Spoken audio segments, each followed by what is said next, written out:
कल्पना कीजिए आप दुबई में सो रहे हैं, खिड़की के बाहर शांत शहर और अचानक फोन पर नोटिफिकेशन आता है, middle east war expends.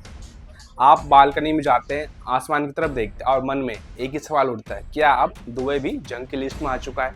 Hello दोस्तों, मैं करण किशोर और आपका स्वागत है हमारे चैनल। दुबई की चमकती सड़कों पर पहले कुछ सामान्य था और दुनिया के सबसे सुरक्षित शहरों में गिने जाने वाला शहर अपनी भव्यता, लग्जरी और सुरक्षित जीवन शैली के लिए जाना जाता था। लेकिन फरवरी मार्च 2026 से मध्य पूर्व के तनाव से सुरक्षा की छवि को सीधे चुनौती दी और अमेरिका, इजराइल और ईरान के बीच बड़े पैमाने पर संघर्ष की वजह से खाड़ी क्षेत्र में युद्ध की स्थिति फैल गई, जिससे दुबई भी अप्रत्यक्ष रूप से प्रभावित हुआ।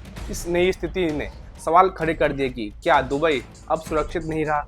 क्या ईरान की जंग की आग अब दुबई तक फैल चुकी है?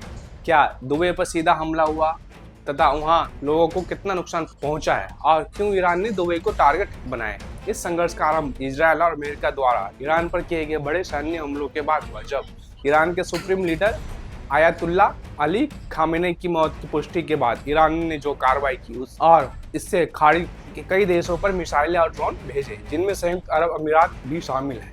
सूत्रों के अनुसार ईरान ने फरवरी अंत से लेकर मार्च 2026 की शुरुआत तक लगभग 165 बैलिस्टिक मिसाइलें और 2 क्रूज मिसाइलें लगाई और 541 से अधिक ड्रोन भेजे, जिनमें अधिकांश यूएई के एयर डिफेंस सिस्टम ने इंटरसेप्ट कर नष्ट कर दिया। लेकिन इनके मलबे और इंटरसेप्शन के कारण नागरिक इलाकों में गिरावट से नुकसान घायलों की स्थिति बनी।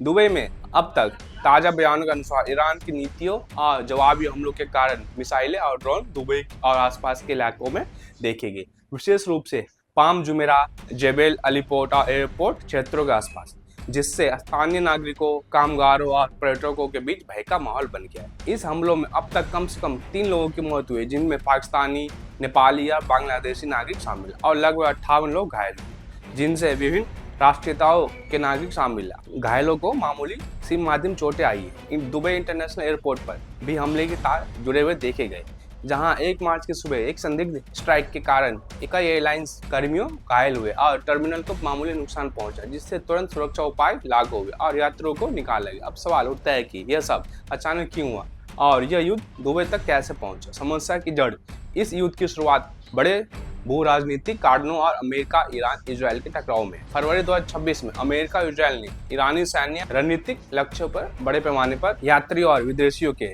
संदेशों में यह डर स्पष्ट दिखा कि लोग अब अचानक से बड़े पैमाने पर हवाई क्षेत्र बंद होने, उड़ानों के रद्द होने और हमलों के बीच फंसे होने का अनुभव कर रहे हैं, जिससे उनकी मानसिक स्थिति पर भी प्रभाव पड़ा है। भारत सहित कई देशों ने भी अपने नागरिकों को निकासी या सुरक्षा चेतावनी जारी की है, जबकि एयरलाइंस ने उड़ानों को निलंबित कर दिया और एयर स्पेस को स्थगित किया गया है, जिससे वैश्विक यात्रा और व्यापार लहरों को बाधित किया है। हालांकि दुबई के भीतर बड़े पैमाने पर व्यापक तबाही या बड़े युद्ध के लक्षण नहीं दिखे हैं, फिर भी कुछ क्षेत्रों में मिसाइल का मलबा गिरने से आग और नुकसान की घटनाएं हुई है और एयरपोर्ट सहित कुछ संरचनाओं को नष्ट होने से बचाया गया, मगर चोटिल और प्रभावित लोग है, जिसका आंकड़ा आधिकारिक आंकड़ों में दर्ज किया गया है। संक्षेप में, दुबई अब पहले जैसा पूरी तरह सुरक्षित नहीं माना जा रहा है, क्योंकि ईरान, अमेरिका, इजराइल युद्ध के बीच होने वाले हमलों ने इस शहरों को भी प्रभावित किया है। दुबई पर सीधे बड़े पैमाने पर हमले की पुष्टि सीमित रूप में हुई है, लेकिन मिसाइलों, ड्रोन हमले और चिंता की रिपोर्ट है,